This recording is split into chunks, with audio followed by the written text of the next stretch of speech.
జాతీయ స్థాయిలో కేంద్ర ప్రభుత్వాలు తీసుకున్న అనేక నిర్ణయాల్లో తెలుగుదేశం పార్టీ కీలక పాత్ర పోషించింది. What AP thinks today, India thinks tomorrow అనేది అనేక సార్లు ప్రూవ్ అయింది.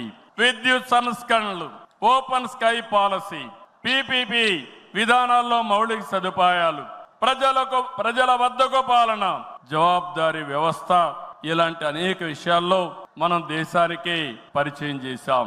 ఈ ప్రయాణం మరింత గొప్పగా సాగాలి.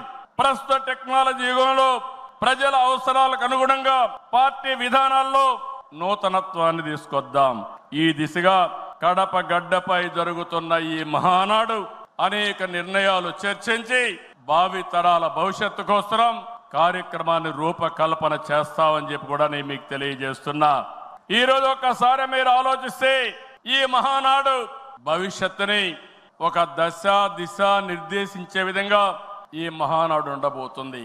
నేను ఒకే ఒక విషయం ఇక్కడుండే కార్యకర్తలకు నాయకులకు విజ్ఞప్తి చేస్తున్నాను. ఈ రోజు మనం అందరం కూడా ఒక ఇన్స్పైరింగ్ టైంలో ఉన్నాం. టెక్నాలజీకి మెచ్యూరిటీ వచ్చింది. స్వాతంత్రం వచ్చిన తర్వాత 78 సంవత్సరాల్లో ఏమి అభివృద్ధి జరిగిందో రాబోయే 22 సంవత్సరాల్లో అంతకంటే రెట్టింపు అభివృద్ధి జరిగే అవకాశం ఉంది. దీనికి కారణం ఈ దేశంలో ఉండే ప్రజలే కారణం అని చెప్పి నేను మీకు తెలియజేస్తున్నా. ఆ దిశగా ఈ మహానాడు ఒక చరిత్రలో మిగిలిపోతుంది.